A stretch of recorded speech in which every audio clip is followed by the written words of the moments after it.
ñëpp xam nañ loolu mooy événement bi actuellement alors donc ñu wax tamit ci suñu gaynde yi surtout donc ñu wax ne rek Pato sa xam-xam dafa màcc lool ci wàllu football ñi nga xam ne da ngay yëngu tamit ci football fii ci commune bu Mbao lu ko dalee Kër Mbao Zac Mbao ba Kër Baye Fall yëpp yaa ngi dëkk fii ci Kër Baye Fall alors Pato du moins Sénégal a ngi carré d'as daf la bettoon wala vous y attendez. Déjà maa ngi lay nuyu. waaw ndax daf ma bettoon non je pense pas parce que soo xoolee ñun poule bi ñu bokkoon xam nañ ne calcul moo ñu fay yóbbu dégg nañu lu nekk nit ñi wax nañ lu nekk on a l'habitude de dire que Sénégal on est je sais pas 14 millions d'habitants 14 millions de coach bi am na défaite Aliou am na défaite ñëpp dal nañ ci kawam mais est-ce que du lii la doon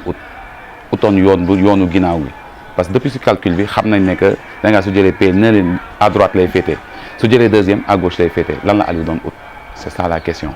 man je pense que lii c'est fait exprès moo tax bettu ma tamit. voilà merci alors donc ñu wax nag ci match de poule yi. oui donc ci 3 matchs yi am nañ 2 victoires une défaite ñu wax contre Tanzanie 2-0. oui mais équipe bi ce n'était pas convaincant comme ni ñu ko waxee luñ saxaat foofu. waaw en fait sénégalais dama bëgg a ñu damay laajte toujours ndax ñun dañu war a jouer comme Barça comme Real wala comme Sénégal la ñu war a jouer parce que suñu nee joué wuñu lan mooy but bi en fait def naa gagner la gagner aller le plus loin possible dégg naa keroog objectif bu nekk dégg naa objectif fédération objectif Aliou Cissé objectif équipe nationale lu nekk dégg naa ko comme objectif mais tey tu n'es même pas sûr lan mooy objectif gi lu dul objectif Aliou Cissé moom il veut jouer la finale il l'a dit et c'est possible su fekkee calcul la jaare ba yegg si fii bravo à lui lu ñu mën ci wax rek il est en bon chemin football nañu bu bon contre Tanzanie joué nañ bu bon Tanzanie mérité woon na jël ay buts de plus mais comme on a l'habitude de dire est-ce que soo dugalee si yenn but je sais pas nit ñee koy faral di wax soo dugalee yenn but denc ko ba quelque temps après moom la ñuy faral di wax ndax dëgg la ou pas bëgg ñu si xam dara daal ñun daal nañu gën a sori. voilà donc deuxième match bi contre Algérie. oui ñu am défaite mais yow selon yow qu'est-ce qui n'a pas marché. moom laay revenir tout le temps moom laay revenir chaque fois si nit ñi su may waxtaan ak ñoom ñi xam football chaque fois damay discuter ak ñoom ci loolu quoi ma ne nag keroog soo xoolee damay jël Algérie naka la aborder premier match am naka la aborder match stop mais contre Sénégal leneen la indi moom la ko suñu xoolee démb Côte d'Ivoire moom la commencé ci kawam mais yeggale ko malheureusement j'ai rien contre l'Algérie mais que Algérie dafa amoon respect si ñun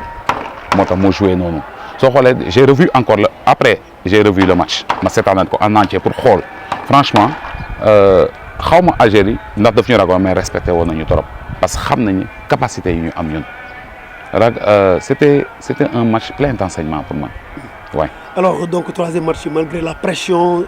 sur les Lions mais heureusement finalement dañoo mujj gagner 3-0. oui may ma moo jafe dooli ma jafewul on était presque sûr que Sénégal su dugalee benn dugalaat du bëri loolu moom wóoroon nañu mais deuxième match bi moo tax ñu yegg si troisième match bi parce que dañu amoon la peur au ventre mënoon nañu lajj mais loolu lañ doon bañ moo tax soo gisee réaction nit ñi dafa yéex mais après bu ñu ko amee rek on s'est libéré waaw. donc finalement contre Ouganda dafa mel ni donc c'était dans le même lancer quoi. même lancer la parce que su ma seetloo match yi ñuy joué même Algérie à un certain moment dafa am benn affaire bu mu def dafa niroo match yi ñuy joué yëpp nii je dis équipe bu ñëw dama doon wax démb avant match Tunisie Madagascar dama doon ne ñaari équipe ku si ñëw su fekkee ne que da ngay ñëw contre Sénégal nga toog di ñu xaar dañ lay gagné parce que képp ku joué noonu ak ñun dañ lay gagné parce que animation défensive c'est vrai nit ñi dañuy faral di wax suñu wax football fii dañuy wax benn joueur bi on parle du bloc défense la ñuy wax bloc défense wu Aliou Cissé baax na franchement bloc défense am baax na animation peut-être lu si topp loolu la ñu bëri comprendre ñu ko quoi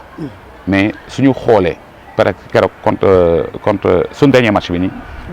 contre Bénin nii di ne enfin il a trouvé son équipe tandu na ba trouver équipe am mais ndànk-ndànk la ñuy def ba trouver équipe doo ñëw si kii nii xoolal ñaata joueur la utiliser def naa ñaari joueur benn joueur de champ rek la bàyyi ci biti à benn gardien bi ñoom ñaar rek la bàyyi ci biti mais ça veut dire que tourné na xool ba trouver affaire am na ko muy defaat encore même chose Et donc après Sénégal yi yëpp apprécié nag match bi contre Bénin. waaw c'est comme si c'est le meilleur match du Sénégal. D'aucuns disent que premier mi-temps doxuloon affaire comme yeneen match de niro mais il fallait tamit faire très attention vouloir gagner une équipe doo ñëw rek sans respect dañu respecter Bénin peut-être que trop de respect la ñuy demee mais en tout cas respecter woon nañ Bénin moo tax ñu yegg ci lii mais mënoon nañ ko gagner plus c'est vrai mënoon nañ ko gagner plus est-ce qu'on a besoin de ça on a besoin de passer chance bi ñu am mooy Sénégal ba léegi carburé gul je veux dire nekkagul si nu naka lañ koy. c'est pas encore huilé quoi. non je veux dire Sénégal moo sonnagul si match am carrément sonnagul si carrément. joxegul boppam nekkagul si vitesse de croisière am. waaw loolu laa foog waaw. alors donc léegi ñu ngi demi-finale c'est vrai que l'Égypte nous sourit hein 13 ans après. en 2006 on était là-bas en demi-finale. Ouais. alors donc yow pour yow Aliou nan la mën a aborder la demi-finale contre la Tunisie. déjà dafa am benn adage buy faral di wax on ne change pas une équipe qui gagne lu mu munti def lu ñu munti wax Aliou il a la tête sur les épaules c'est vrai que comme entraîneur nit ñi critiqué nañ ko façon bu ne mais man dama laajte en fait waxtaan bi fan la en tant que sélectionneur Aliou Cissé wala en tant que Aliou Cissé l'homme parce que nit ñi dañuy def amalgame ñaari on parle de Aliou Cissé on parle pas du sélectionneur mais le sélectionneur il a la tête sur les épaules xam na bu baax xam na lu muy def am na objectif moom la ñuy wax même si tu vas quelque part dans le dur vas-y quoi vas-y ñu xam ne loolu la mais parce que nit ñëpp wax nañu nga def loolu bés boo passé à côté ils diront que da nga ñàkk fayda parce que li nit ñi wax moom nga def moo tax Aliou Cissé quelque part dëgër boppam boobu loolu la ñuy wax ci entraîneur xam naa ne xam na lu muy def. alors yow loo xalaat ci parfois les sorties des coachs ñoom ñu muy jouer parfois adversaire am yi dañuy comme le Bénin bien sûr entraîneur Kenya bi tamit def na ko génn ne bon le Sénégal bon ils sont des peureux automatiquement tu sens Aliou Cissé frustré mu tontu ko pour yow est-ce que coach bi war na ko tontu wala enfin comme c'est une bataille d'esprit wala war na ko bàyyi ci biir ne ko bon de toute façon c'est un match de football moi je lui réponds pas mais selon yow bonne position la Aliou Cissé parce que parfois on le trouve un peu frustré surtout après la défaite bi ba ñuy war a jouer ak kii Kenya. oui ñenn ñi seen arme la pour déstabiliser la mais en toute chose faut savoir raison garder. su tontoo je sais pas ndax Aliou Cissé moo dans tout du moment que wóoruma sax ndax coach yi ñoo wax wóoruma parce que toujours je dis faites attention si médias yi on prend ça avec des pincettes pour vouloir déstabiliser une équipe boo xam ne am na compact na yenn saa yi loolu mooy cheval de bataille nit ñi jéem a semer zizanie si équipe bi Aliou Cissé xaw ma li mu répondre li ñuy wax ne moom répondre je suis même pas sûr mais su dee moom moo ko def man de en tant que xale par rapport ak moom je lui demande mu bàyyi yooyu ñu jàll na bàyyi ñu jàll mu continuer objectif am mu takk ay œillères continuer si objectif am damay fàttaliku sama benn coach Assane Kara je lui dois beaucoup dans le football si je peux dire tout moom Alassane Dia c'est vrai maa ngi waa HM yëpp kii ma am yëpp xam man HM laa commencé affaire yooyu noonu ñoom Madi Konaté ay Ale Mal waaw voilà maintenant ñooñu Assane Kara dafa am leen lu mu ñu doon répété bu ñu nekkee joueur on ne savait même pas qu'on allait devenir coach dafa doon di ne coach bu si doonul éducateur tàkk nga alors ba ma demee ba nekk éducateur may continuer ba léegi wax ji xaw ma ko ba ma demee ba nekk entraîneur nag laay soog a comprendre lan la doon wax benn jour dama ko répété mu ne tu as compris maintenant Aliou Cissé yooyu waru ko tontu na bàyyi mu jàll quoi na bàyyi mu jàll parce que wóoru ko sax na coach ba léegi même su ko coach bi waxee vous n'êtes pas comme Kouthia lu muy faral di wax récréation moo ñu boole. parce que soo xoolee image Sénégal Bénin Sénégal Tanzanie Sénégal Mozambique Sénégal Madagascar Sénégal c'est vrai que on n'a rien pris jëluñu dara mais valeur intrinsèque joueurs yi la ñuy wax loolu moo tax ñu mériter respect bi su ñu joxee premier en Afrique c'est pas le fait du hasard pas le fait du hasard. Ouais. alors yow tey booy joxe classement bi contre la Tunisie ñan ngay teg sa 11 départ yi. je vais prendre la même chose li Aliou Cissé def rek laay def. li mu teg laay teg on ne change pas une équipe gagne loolu laay tegal. l'équipe des quarts de finale. oui. loolu laay demee. 11 yu départ. moom laay demee. comme ñoom Crépin ak yooyu yëpp des. desaat si banc bi. comme d'habitude. parce que Sénégal yeneen équipe yëpp dañ leen di seetaan mais da ngay xool seen banc xam ne seen joueur mais Sénégal soo xoolee équipe bii di jouer su fekkee ñëw Krépin tooguñu si banc bi su ñoo ñëpp duggee nga xool équipe bii di jouer valeur am par rapport ak équipe bi nekk par rapport ak joueur nekk si banc bi bokkul du même poids même mesure dafa am kii moo tax li muy def nii on prend pas les meilleurs yëpp dugal ci biir terrain ba ndax bés bu leen tàncee dootu am leneen luy xii nii waaw. Alors donc vous voyez le Sénégal en finale. C'est sûr. Moi je prends match par match. waaw man loolu laa gëm match par match. mais dafa am lenn man en tant que entraîneur match par match laa gëm. mais en tant que je suis fan du Sénégal supporter sama dëkk laa. dafa am lu ma doon wax keroog bu ñu Algérie gagné gars yëpp di mer fi may attention man de xam naa ne dinañ dajewaat man leen final laa koy jox rendez-vous. man de loolu laa waxoon prono kii la rek waxu faral la. mais loolu laa gëm waaw. Alors en tant que connaisseur Pato faiblesse Sénégal tey yow boo koy. analyse fan la exactement. waaw xam nga mën naa wax faiblesse bi mais lii dafay jaar ci médias yi. ça va dans le monde. tey nii par exemple entraîneur bi ñuy tase mu dégg sama analyse mu dégg analyse kenn mu kii ba trouver ci affaire bi nii mën na gagner Sénégal moo tax mën naa la wax kii faiblesse am mën naa wax li ma yaakaar faiblesse am la mais doo ko tegagum. après loolu laa di ñaan après ngeen su Sénégal di jouer ba pare après ñu mën ko wax. D'accord. waaw maintenant intensité match yi souvent dañuy sentir ne Sénégal nu muy duggee ci match yi c'est un peu tard. Il ne libère pas très rapidement ci rencontre yi. Ouais. Bon parce que même RFI sax maa ngi dégg c'est vrai ils ne mettent pas la pression très tôt quoi. Ouais. Je ne sais pas loolu xanaa stratégie la aussi peut-être parce que on a vraiment des joueurs yi nga xam ne seen pointe de vitesse comme Ismaïla Sarr Sadio Mané extraordinaire comme ça. Ouais. Pourquoi cela aussi. mooy li may wax sànq rek on nous demande de jouer comme quelle équipe. nañ jouer comme Sénégal lii la ñu xam nañu jouer boo jouer bi ñuy demandé gagné ko gën Aliou wax na ko gagné moo ko gën a lii ñuy wax noonu ñëw teel a teg pression équipe pourtant équipe yi ñu tase yëpp dañ ñëw commencement ñu teg ñu pression xool nu ñu mujjee ñoom ñëpp a mujjee daanu pression boobu on est en fin de championnat tamit am duñ si bàyyi xel tamit suñu joueurs ñu bëri dañuy jógee ay blessures tey nii est-ce que joueurs ils sont à 100% ñu ne en Égypte il fait ay 35 degrés 40 degrés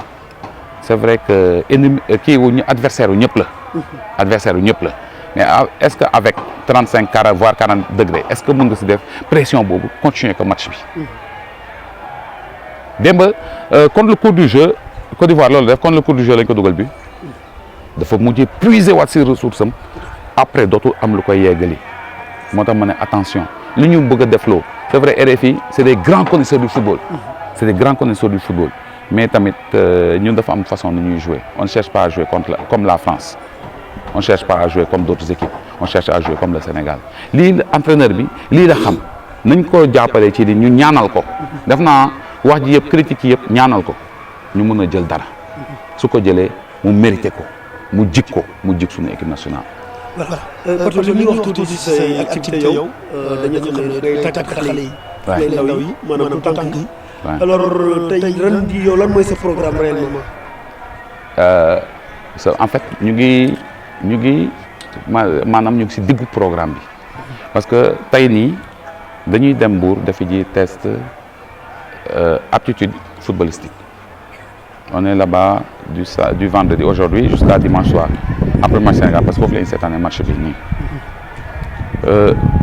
ak booy ren moom dewuma si mag ñi entraîné wu mag ñi ren dama defaat un peu de recul xoolaat bu baax lan laay def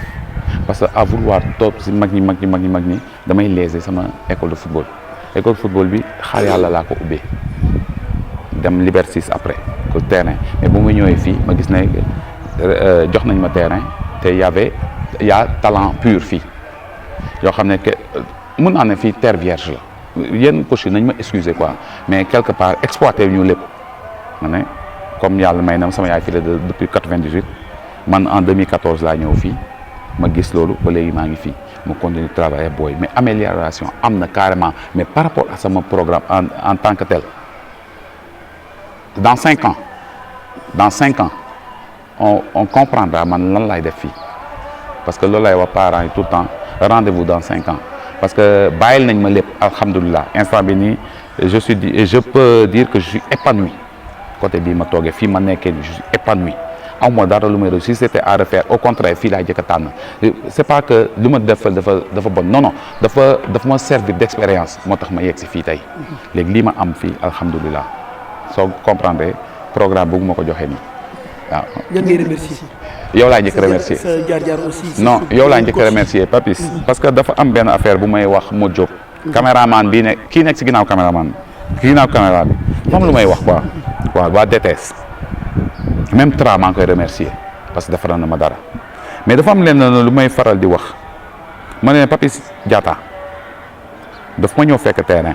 je savais même pas qu'il était journaliste chaque jour il m'encourage les jours yi nga xam ne laa gën a sonn laa gën a bëgg a abandonné Papis Diatta tout le temps daf mel ni yàlla da koy yónni ci man mu jóg man ak moom mënuma sax wax ci kanamu télé ci kanamu écran ni mun ma wax lu ma seex a moo jóg parce que su ma ko waxee dafa mel ni nit ki dafa dara nga vilipender ko nga wax ko ngërëm yàlla dootu si am moo tax je préfère noppi ci loolu mais si coach yi déjà Alimal sama grand frère la xam nga Alimal la ñu mel HLM sama grand frère la y a tellement d'entraîneurs aux HLM chance bi ñu am mooy on avait Assane Kara da bu nekkee xale ñu yore Madi Konaté ñëw si suite bi y a eu d'autres entraîneurs ñu yore mais kii ma gën a marqué si sama carrière football mooy Assane Kara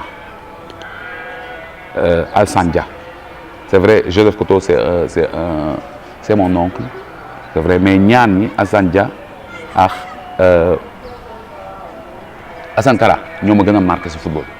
ñoom laay gën a remercier parce que tey suñu demee ba xam ni